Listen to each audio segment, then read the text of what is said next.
சாய்ராம். ஜெய் ஜெய் சாயிராம்.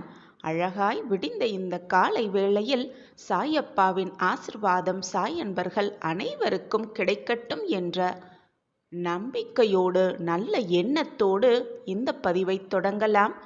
ஓம் சாயிராம். பிரச்சனைகள், கவலைகள், தடங்கல்கள், சிக்கல்கள் என்று அனைத்திலிருந்தும் சிறைப்பட்டு கிடக்கிறாய். ஒவ்வொரு பிரச்சனைகளையும் ஆராய்ந்து அந்த பிரச்சனையிலிருந்து எப்படி மீள்வது என்பதை சிந்தனை செய்து அந்த பிரச்சனையிலிருந்து போராடி வெளிவருவதற்குள் இந்த வாழ்க்கையே ஏன் வாழ வேண்டும் என்ற எண்ணம் உன் மனதில் எழுகிறது. இப்படி போராடித்தான் இந்த வாழ்க்கையை நாம் வாழ வேண்டுமா? இந்த உலகத்தில் உள்ள அனைவரும் இப்படித்தான் போராட்டத்தோடு வாழ்கிறார்களா என்ற எண்ணம் உன் மனதில் ஓங்குகிறது. இதிலெல்லாம் இருந்து மீண்டு எப்படி வெளியே வந்து பிரச்சனைகளே இல்லாத வாழ்க்கையை வாழ்வோம்? இது நம் வாழ்வில் நடக்குமா என்ற ஏக்கத்தோடு என் கண்களை பார்த்து கொண்டிருக்கிறாயல்லவா? பிள்ளையே, என்னை சர்வ சாதாரணமாக நினைத்து விடாதே. உன் பிரச்சனைகளிலிருந்து நான் உன்னை வெளியே கொண்டு வருவேன். பிரச்சனையே இல்லாத வாழ்க்கையும் சந்தோஷம் மட்டுமே நிறைந்திருக்கும் வாழ்க்கையும் இந்த உலகத்தில் யாருக்குமே சாத்தியமே அல்ல. பிரச்சனைகள், கஷ்டங்கள், சோதனைகள், போராட்டங்கள் நிரம்பி இருந்தால்தான் வாழ்க்கையும் சுவாரஸ்யமாகவே இருக்கும். எதுவுமே இல்லாமல் வாழ்க்கை அப்படியே போய்கொண்டிருந்தால் நீ என்னிடம் வருவாயா அல்லது என் முகத்தை தான் பார்த்து கேள்வி கேட்பாயா? சற்று சிந்தித்துப் பார்ப்பில்லையே. எப்பொழுது எனக்கு விடுதலை கிடைக்கும்? சிறகடித்த பறவை போல் நான் எப்பொழுது வானத்தில் பறக்கப் போகிறேன்? மற்றவர்கள் போல் எப்பொழுது என் வாழ்க்கையும் ஆனந்தம் மட்டுமே நிறைந்திருக்கும் வாழ்க்கையாக மாறும் என்று காத்து கொண்டிருக்கிறாய்? நன்றாக புரிந்து கொள். அனைத்துமே இந்த உலக வாழ்க்கையில் ஒரு குறிப்பிட்ட காலம் வரைதான்.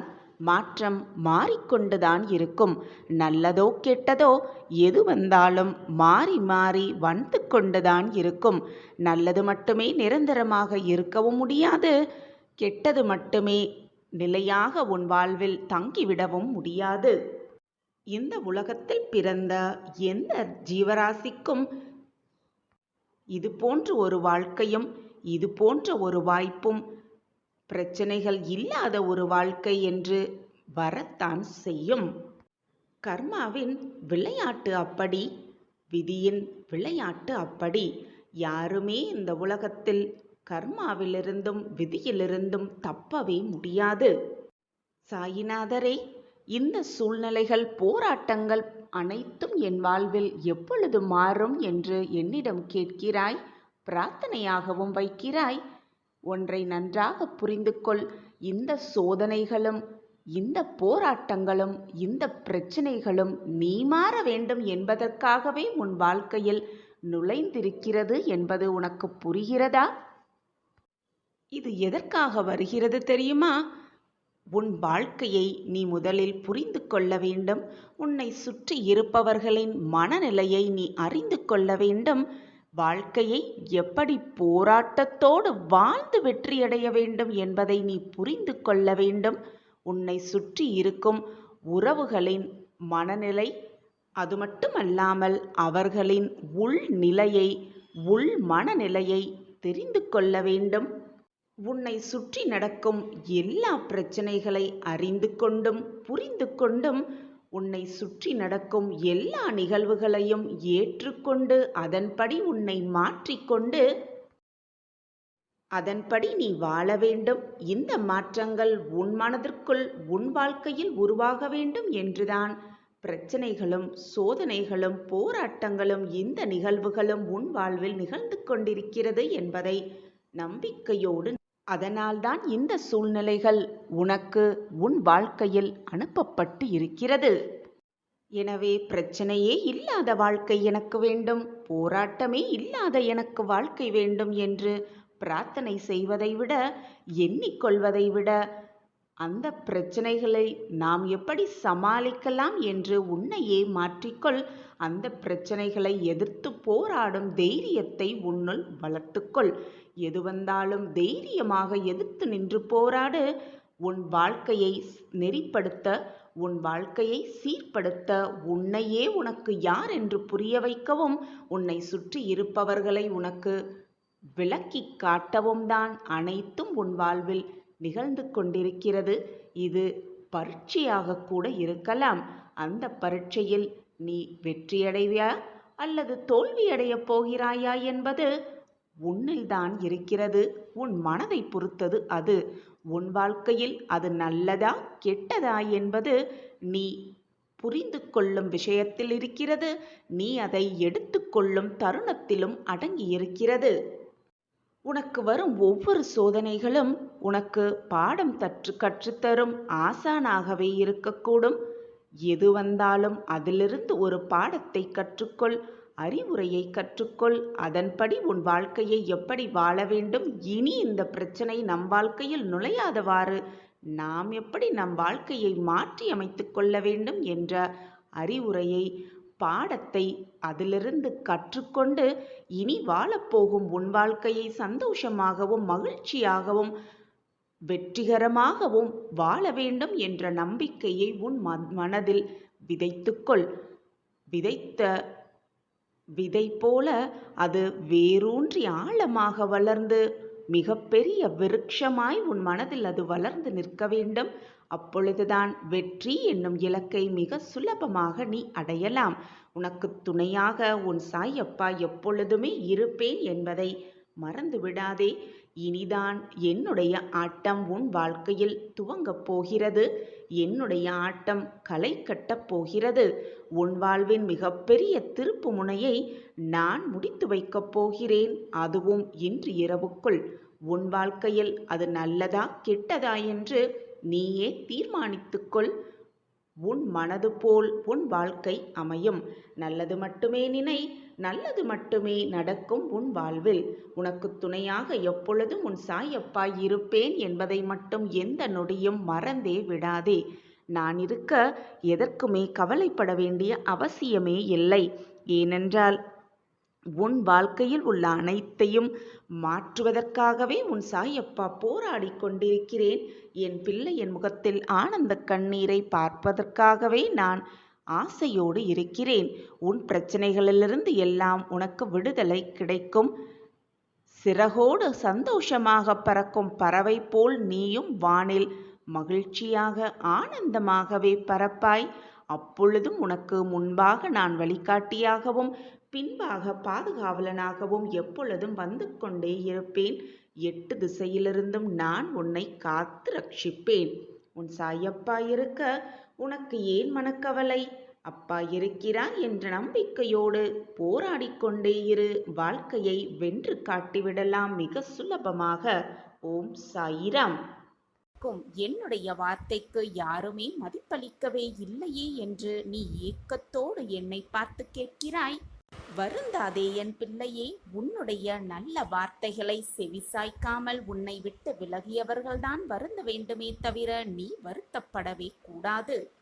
ஒன்றை நன்றாக புரிந்து கொள். உன்னை சுற்றி இருப்பவர்களிடம் யார் நல்லவர்கள், யார் சந்தேக கண்ணுடையவர்கள், யார் தீயவர்கள் என்று சந்தேக கண்ணோடு எப்பொழுதும் யாரையுமே பார்க்காதே. நீ உன்னுடைய கடமையை செய்து கொண்டே இரு. ஒருவேளை அவர்கள் உனக்கு தீங்கு இழைக்க வேண்டும், கெடுதல் நினைக்க வேண்டும் என்று அவர்கள் நினைத்தால் அதற்கான தண்டனையை காலம் அவர்களுக்கு கொடுக்கும். அவர்கள் அதற்கான தண்டனையை நிச்சயமாக அனுபவிப்பார்கள். உன்னுடைய கவலைகளையெல்லாம் தூக்கி எறிந்துவிடு. எது வந்தாலும் நம்பிக்கையோடும் விடாமுயற்சியோடும் தடைகளையெல்லாம் தகர்த்து எறியப்பார். அப்பொழுதுதான் வெற்றி என்னும் படிகட்டில் நீ கொஞ்சம் கொஞ்சமாக ஏறுவதை நீயே உணர்ந்து கொள்வாய். அதை உணர்ந்து கொள்ளும் நேரத்தையும் நான் உனக்கு ஏற்படுத்துவேன். நீ இழந்ததை நினைத்து நினைத்து வருந்திக் கொண்டே இருந்தால் இழப்பதையும் உன்னிடம் இப்பொழுது இருப்பதையும் இழந்து விடுவாய். இருப்பதை நினைத்து மகிழ்ச்சியோடு வாழ பழகிக்கொள். இழந்தது, உன்னை விட்டு விலகி சென்றது எல்லாம் மீண்டு வரும். உன்னிடமே மீண்டு வரும். நான் இருக்கும் வரை நீ எதற்குமே கலங்காதே. என்னுடைய ஆசிர்வாதம் எப்பொழுதுமே என் பிரியமான குழந்தைக்கு உண்டு. நான் உன்னை எப்பொழுதும் கைவிட்டு விடமாட்டேன். எனது ஆசிர்வாதத்தால் நீ எப்பொழுதும் பாராட்டப்படுவாய். உன் வேதனை வேண்டுமானால் பலரை சிரிக்க வைக்கலாம். ஆனால் உன் சிரிப்பு ஒருவரை கூட வேதனைப்படுத்தவே கூடாது என்பதை முதலில் மனதில் நிறுத்திக்கொள்.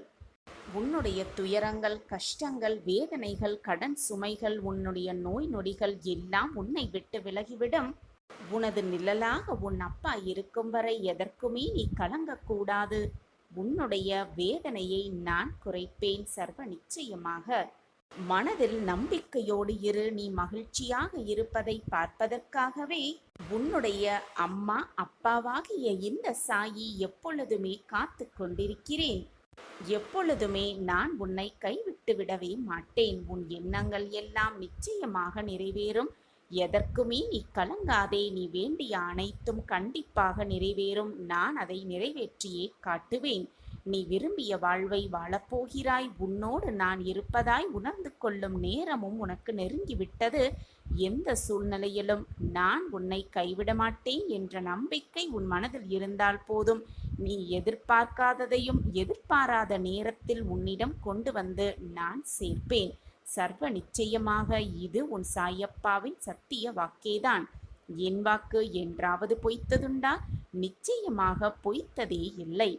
எது உன்னிடம் நிலைக்கும் என்று நீ நினைக்கிறாயோ அதுதான் முதலில் உன்னை விட்டு விலகி போகும். எதுவுமே யாருக்கும் எங்குமே நிரந்தரமே இல்லை என்பதுதான் நிதர்சனமான உண்மை. மனதில் வேதனை அதிகமாகிவிட்டால் பலம் கூற ஊர் காலகட்டத்தில் வலுவாகி மாறிவிடும். உன் மீது தவறு இருக்கும் பட்சத்தில் அடுத்தவரின் மீது கோபம் கொள்ளாதே.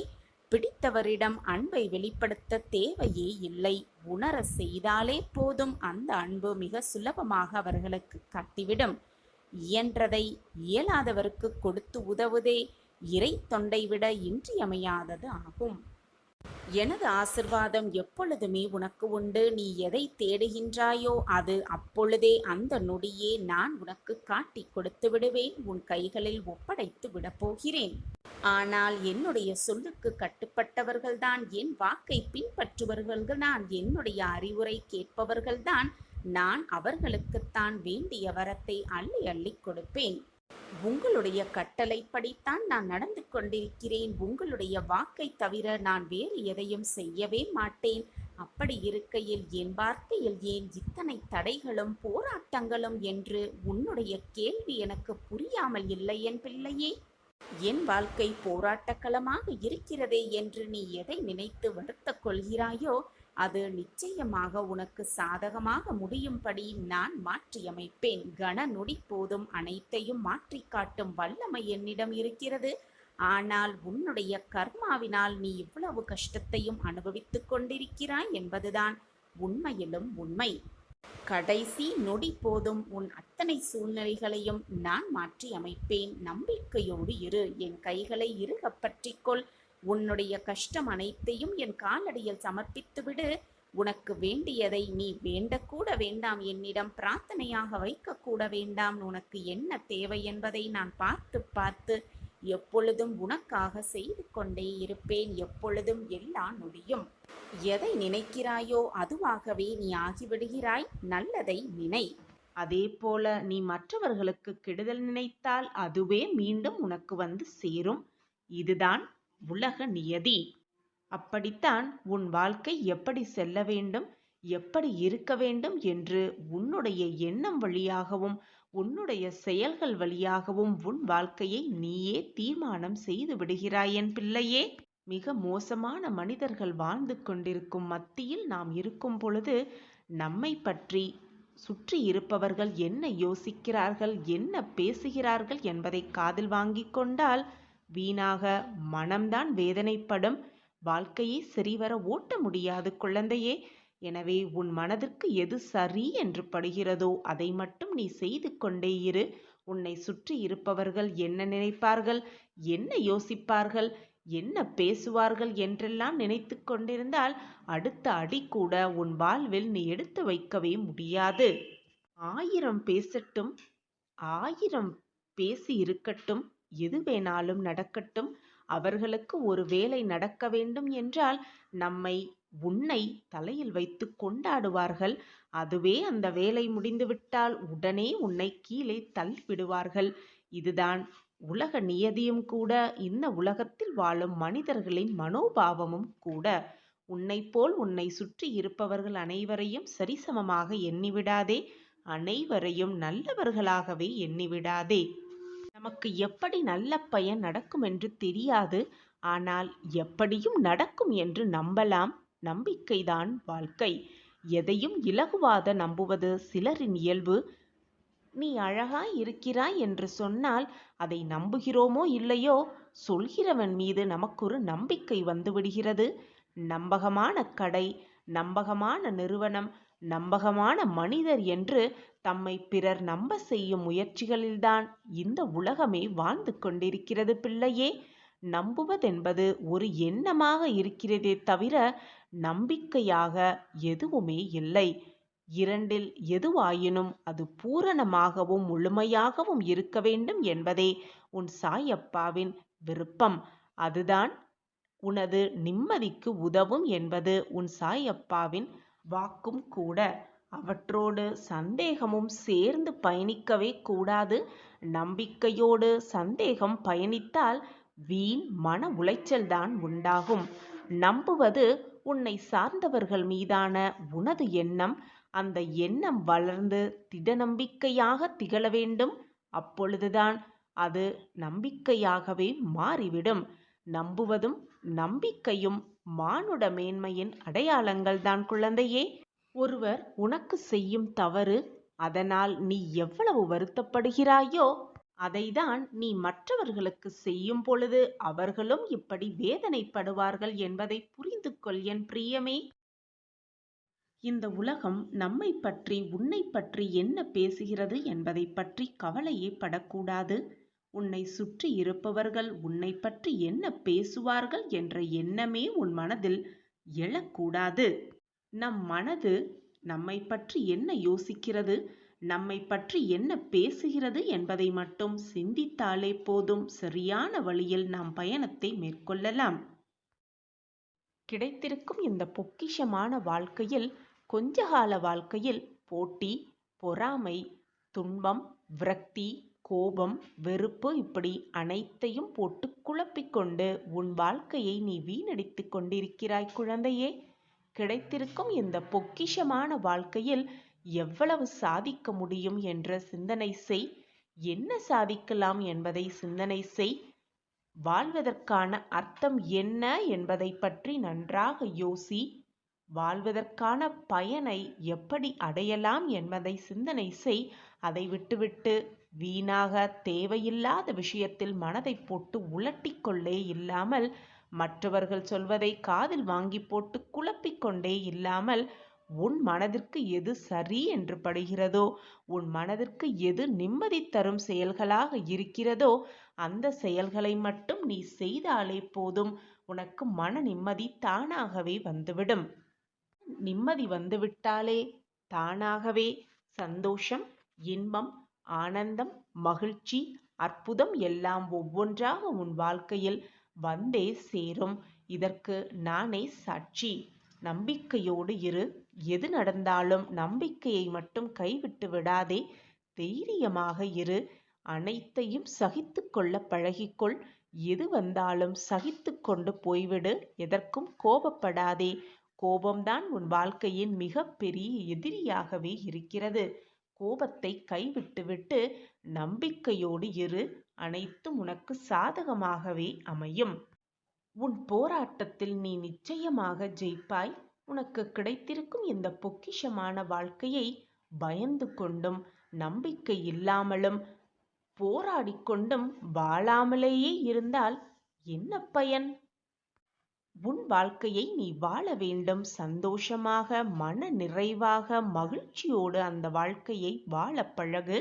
எந்த பிரச்சனை வந்தாலும் நான் அதை எதிர்கொள்வேன், சமாளித்து விடுவேன், நிச்சயமாக அந்த பிரச்சனையிலிருந்து வெளிவந்து விடுவேன் என்ற நம்பிக்கை முதலில் உன் மனதில் எழ வேண்டும். அப்பொழுதுதான் எந்த பிரச்சனை வந்தாலும் அதை சுலபமாக சமாளிக்கும் தைரியம் உன் மனதில் வந்துவிடும். என் குழந்தையே, நல்லவர்களின் கண்ணீர் துளியில் நான் இருப்பேன். நீ விதைத்த நல்ல விதை, நல்ல செயல்கள் என்னும் விதை விருட்சமாய் வளர்ந்து இருக்கிறது. அது கனி கொடுத்து கனியும் நேரம் நெருங்கிவிட்டது பிள்ளையே. சந்தோஷமாக இரு. அந்த கனியை என்னோடு சேர்ந்து ருசிக்க நீயும் ஆயத்தமாக இரு. உன்னுடைய குடும்பம் என்றும் சீரும் சிறப்புமோடு உன் சாயப்பாவின் பரிபூரண ஆசிர்வாதத்தையும் பெற்றுக்கொண்டு வளமோடும் நலமோடும் வாழும். வாளை போல குலம் தள்ளி தலை தோங்கும் உன் குடும்பம். கஷ்டப்பட்ட வாழ்க்கையெல்லாம் இனி வசந்தமாக மாறும் நேரம் நெருங்கிவிட்டது. பிறப்பு இறப்பிற்கு ஏற்பட்ட இடைப்பட்ட காலத்தில் அவரவர் செய்த கர்ம வினைகளின்படி பாவ புண்ணியத்தை ஏற்றுக்கொண்டு இன்பத் துன்பத்தை அனுபவித்துதான் ஆக வேண்டும். அவரவர் கர்மாவை அவரவர் அனுபவித்துதான் ஆக வேண்டும். கர்மாவிலிருந்து யாருமே தப்பவே முடியாது. உன் விருப்பப்படியே உன் சாய் தேவா வந்திருக்கிறேன் கண்மணி. இனி நீ போதும் போதும் என்று சொல்லும் அளவிற்கு உன் வாழ்வில் நன்மைகளை நிகழ்த்தப் போகிறேன். நீயே ஆச்சரியப்படும் அளவிற்கு பல நன்மைகள் உன் வாழ்வில் நிகழப் போகிறது. தேவையில்லாத சிந்தனைகளை மனதில் நிறுத்திக் கொண்டு புலம்பிக் கொண்டே இருப்பதை விட என் காலடியில் அனைத்தையும் சமர்ப்பித்துவிட்டு அமைதியாக இருந்துவிடு. என் பாதத்தில் சரணடைந்துவிடு. என்னுடைய திருவடி தரிசனம் உனக்கு மன நிம்மதியை நிச்சயமாக கொடுக்கும் என் பிள்ளையே.